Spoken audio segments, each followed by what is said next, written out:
तो पहला प्रूफ हमने कर लिया था मैथमेटिकल मेथड से तीनों इक्वेशन का।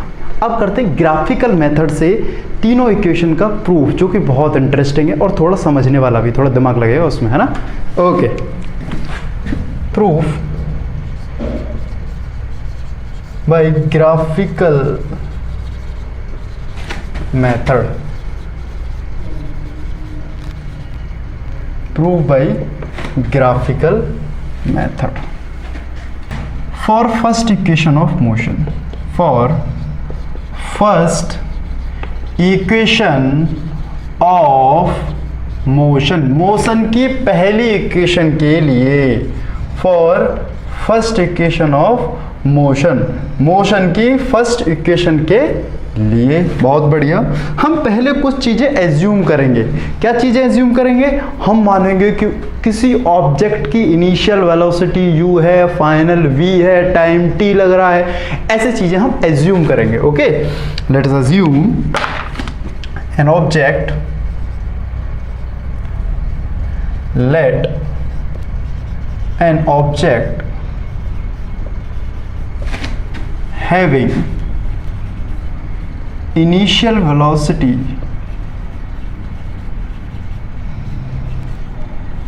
u and final velocity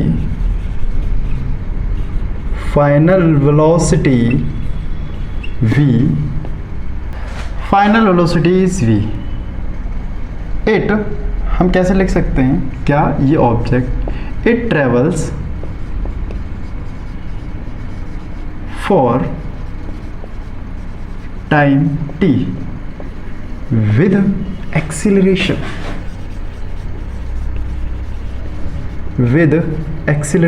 a, है ना।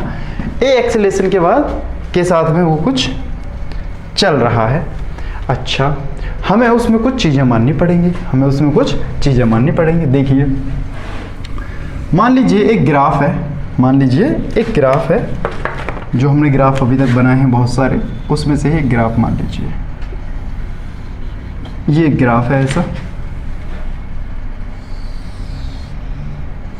Late us assume this is an graph, it is a graph, ये एक ग्राफ है और इस एक्सिस पे टाइम t को शो कर रखा है सेकेंड्स में, और इस एक्सिस पे वेलोसिटी v को शो कर रखा है। दो चीजें दोनों एक्सिस पे शो की हुई हैं। मान लीजिए कुछ उस ऑब्जेक्ट के पास में ऑलरेडी कुछ वेलोसिटी है जिसको हमने u बोला, और इसको पहुंचना है फाइनल v वेलोसिटी पे, और कितना टाइम लगेगा इसको पहुंचने में? t time. पहुंच गया, वहां पहुंचना है इसको, पहुंच गया t टाइम में, इसको t टाइम लगा यहां तक पहुंचने में। It took time t to reach at that point। तो इस पॉइंट को तो मैंने बोला O, इस पॉइंट को मैंने बोला A, इस पॉइंट को मैंने बोला B, इस पॉइंट को मैंने बोला C, और इसको मैं ऐसे अगर मिक्स करूं तो इस पॉइंट को मैं बोल दूंगा D, इस पॉइंट को मैं बोल सकता हूं D। तो हमारे पास कुछ पॉइंट्स भी हो गए हैं। एक O पॉइंट है, एक A पॉइंट है, दूसरे कलर में दिखा देते हैं ताकि अच्छे से दिखे। दूसरा B पॉइंट है, एक D पॉइंट है, एक C पॉइंट है। ये सारे हमारे पास पॉइंट्स हो गए। वेरी गुड, बहुत बढ़िया।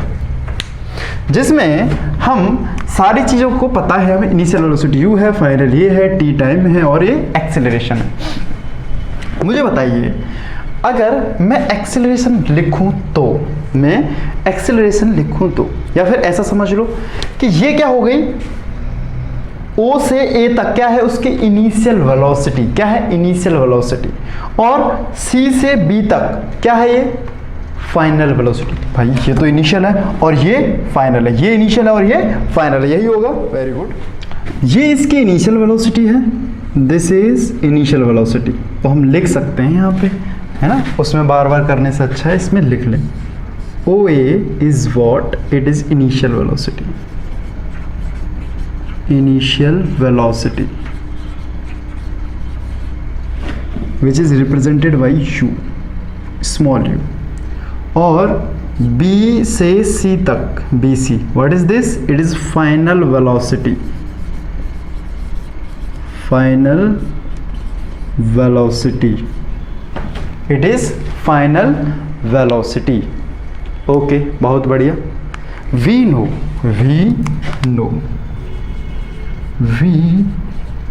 नो दैट, क्या जानते हैं? एक्सीलरेशन, एक्सीलरेशन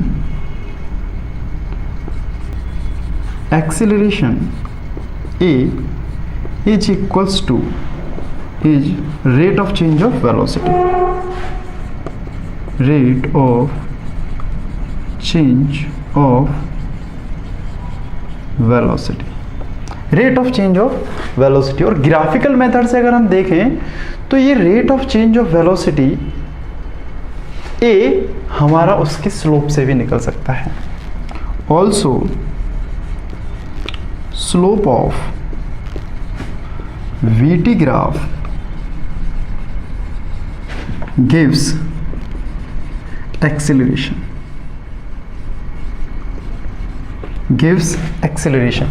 एक्सेलरेशन देता है क्या? स्लोप, किसका? VT ग्राफ का। बहुत बढ़िया, देख लेते हैं एक्सेलरेशन क्या है। स्लोप देखते हैं सबसे पहले। तो स्लोप किसकी? ग्राफ की, किसकी? AB की, स्लोप ऑफ AB। भाई AB में कितना ढलान है, कैसे निकालते हैं हम? इसके कोऑर्डिनेट और इसके कोऑर्डिनेट, और मैंने बताया था ये डिस्टेंस अपॉन ये डिस्टेंस, उससे भी हमारा स्लोप निकल जाता है ना। चलो स्लोप निकाल देते हैं। कितना आएगा? BD अपॉन, भाई ये लेंथ तो BD हुई ना, BD upon AC, BD upon AC, BD upon AC से लेंथ आ जाएगी। हमको पता है AC किसके इक्वल है? That is equals to time t। AC is equals to time t, time t के इक्वल है AC। BD किसके इक्वल है? BD। अच्छा, BD को मैं कुछ ऐसे लिख सकता हूँ, देखेंगे। BD can be equals to BC minus DC, BC minus DC। ओ, ये कैसे लिख दिया? देखिए, मेरे पास इतनी बड़ी लेंथ है, उस बड़ी लेंथ में से मैंने इतना माइनस कर दिया तो ये बचेगा। मेरे पास 5 मीटर की एक वायर है, उस 5 मीटर वायर में से मेरे को 3 मीटर वायर यूज करना है, तो इसमें से 2 मीटर काट के अलग हटा दो तो 3 ही तो बचेगा। मेरे पास BC है, BD निकालना है, तो BC में से DC माइनस कर दो तो BD निकलेगा। पूरे में से इतना हटा दो, इतना बचेगा, पूरे में से इतना हटा दो, इतना बचेगा। बहुत बढ़िया, यही मैंने यहाँ लिखा है। BC की वैल्यू पता है हमको और DC की वैल्यू पता है। मैं यहाँ पे लिख सकता हूँ also this DC must be equals to DC OA। हो सकता है ना भाई, जितना ये है उतना ही ये है, जितना DC उतना OA, लिख दो। बहुत बढ़िया, हमको पता है OA किसके इक्वल है? U के इक्वल है। OA is equals to U। अच्छा, हमको पता है BC किसके इक्वल है? V के इक्वल है। देखो ये लिखा हुआ, V के इक्वल है BC। It equals to V, final velocity. इसमें सारी वैल्यूज पुट कर देंगे। अब देखिए बहुत आसानी से सारी वैल्यूज जैसे हम पुट करेंगे, किसमें? इस वाली चीज में, है ना। इसको मान लो equation 1। Put all values in equation 1। Put all the values in equation 1 रख देते हैं। स्लोप A के इक्वल होती है, A लिख दिया हमने। BD किसके इक्वल हुआ? BD इक्वल हुआ है BC माइनस DC। BC की वैल्यू U, DC की value V minus U upon AC की value T। This is equation. Now we will cross multiply it. A into T is equals to V minus U. From here V will become U plus AT. This is our first equation of motion. This is our first equation of motion. Second equation देखते हैं। Second भी ऐसी निकल जाती है, बहुत easy है ना। तो हम क्या करते हैं, हमने पढ़ा था ग्राफ में, याद करो ग्राफ में पढ़ा था कि जब एरिया निकालते हैं हम तो वहाँ से हमको वैल्यू पता चल जाती है। अगर बीटी ग्राफ के अंडर जितना एरिया वो हमें डिस्टेंस बताता है। वो दो चीज़ें यूज़ करके, मतलब जितना भी एरिया है उसको हम यूज़ करेंगे डिफरेंट तरीके से, और हमारी दूसरी और तीसरी इक्वेशंस आ जाएंगी, है ना। चलो second equation of motion, second equation of motion, motion की सेकेंड इक्वेशन। बहुत बढ़िया, सारी चीज़ें मान लेंगे, वही लेट दिस दैन दैट। ये आपको फिर से वापस से बनाना पड़ेगा, है ना। आप मेरी तरह शॉर्ट में मत कर देना, आपको you have to draw it again. Okay, बहुत बढ़िया। चलिए, second equation of motion, let मान लेते हैं इनिशियल वेलोसिटी वही same u, final velocity v, acceleration a, time t। Okay, अब बताइए मुझको कि हम इस ग्राफ के अंडर अगर एरिया निकालते हैं तो क्या वो हमें डिस्टेंस दे सकता है? यस, बिल्कुल दे सकता है। देखिए, ध्यान से देखेंगे इधर, इसके अंदर दो एरिया हैं, इसके अंदर टू एरिया हैं, टू एरियाज ऐसे करके। एक तो ये रहा जो कि ट्रायंगल के फॉर्म में है, और दूसरा रेक्टेंगल के फॉर्म में। देखिए बहुत ध्यान से, a rectangle and a triangle, two areas are there under A B curve. बहुत बढ़िया, लिखेंगे we know that, we know that area under VT graph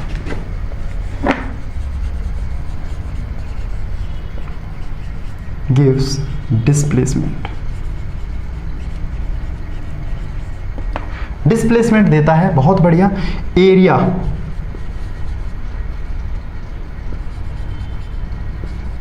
under VT will equals to area of, देखिए rectangle का area plus triangle का area, area of ओ, ऐसे लिख देंगे, area of rectangle plus area of triangle,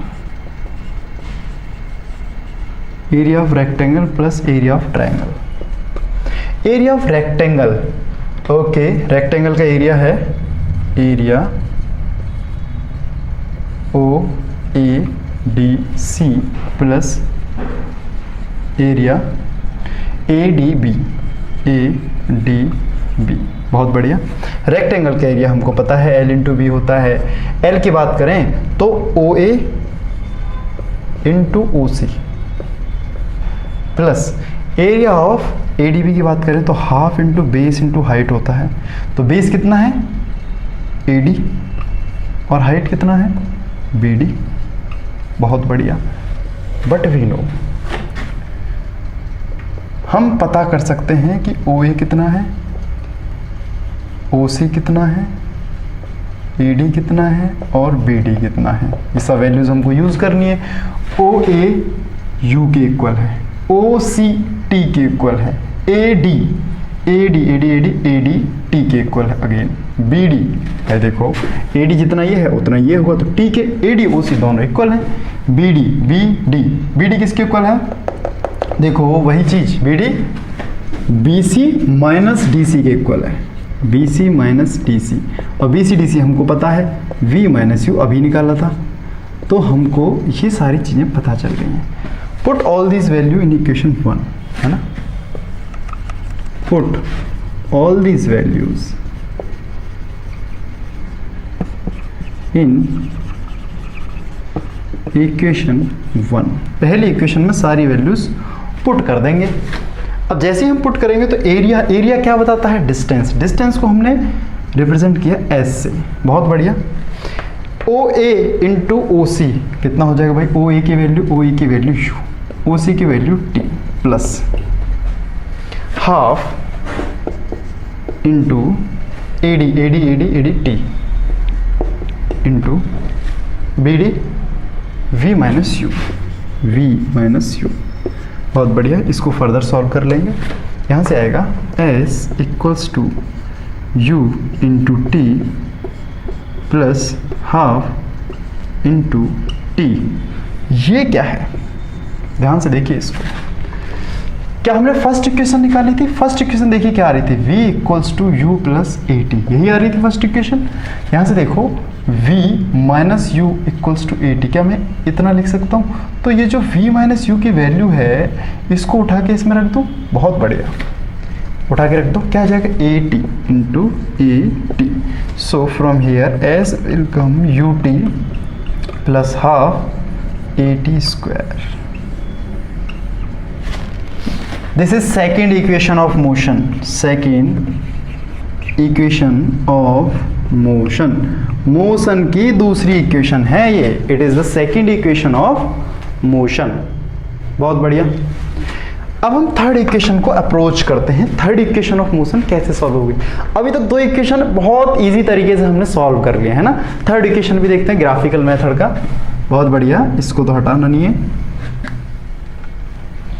इसका area इस बार हम चेंज करेंगे थोड़ा सा. अभी हमने क्या किया था, एरिया हमने वही लिया था जो था किस का, ट्रायंगल और रेक्टेंगल का. इस बार हम एरिया कुछ और लेंगे. आपको याद होगा उसका फॉर्मूला भी जिसका हम एरिया लेने वाले हैं. थर्ड इक्वेशन ऑफ मोशन पहले लिख लेते हैं. Third equation of motion. Third equation of motion देखिए, अभी तक हमने एरिया ट्रायंगल और रेक्टेंगल दोनों का लिया था. अब सोचो अगर हम एरिया इस पूरे का ले लें, पूरे का क्या दिख रहा है आपको, ट्रिपेजियम दिख रहा है. देखो ध्यान से, this side is very very parallel to this side. ये साइड उस साइड के पैरेलल है. जब दो साइड पैरेलल होती है तो वो ट्रिपेजियम बन जाता है. और ट्रिपेजियम की फॉर्मूले से हम उसका एरिया निकाल सकते हैं. क्या होता है याद करो, trapezium, area of trapezium equals to half into sum of parallel side into distance between them. बहुत बढ़िया, चलो अभी करेंगे. पहले लिख लेते हैं सारी चीजें. Let initial velocity equals to u, final velocity is equals to v, acceleration equals to a, time equals to t. ये सारी चीजें हमको पता है. हमको और क्या पता है, we know that area under VT graph gives displacement. VT graph के अंडर एरिया डिस्प्लेसमेंट देता है. So area O A B C O is equals to area of trapezium O A B C O. Area of trapezium होता है half into sum of parallel sides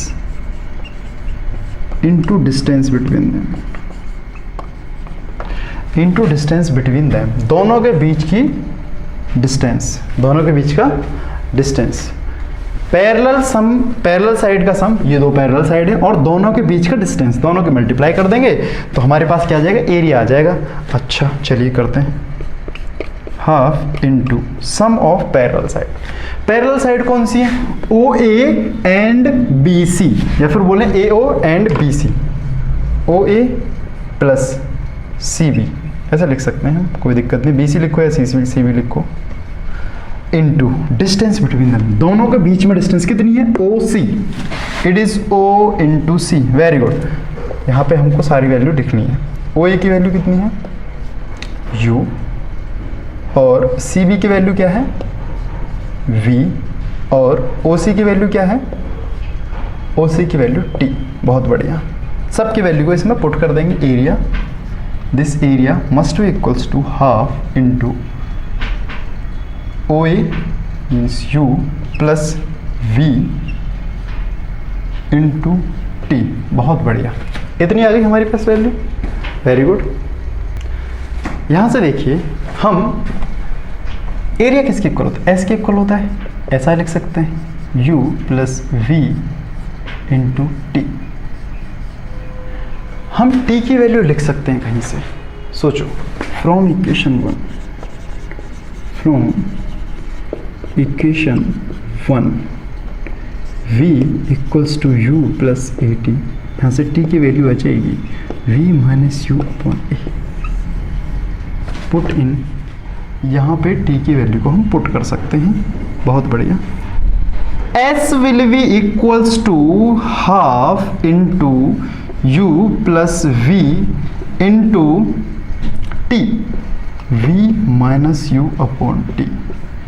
इसको हम ऐसे भी लिख सकते हैं, half into v plus u into v minus U upon, या इस अपॉन को हम इधर मल्टीप्लाई भी कर सकते हैं, 1 अपॉन टी कर सकते हैं, क्या दिक्कत है। 1 अपॉन टी यहाँ भी है, 1 अपॉन टी बराबर ही आएगा।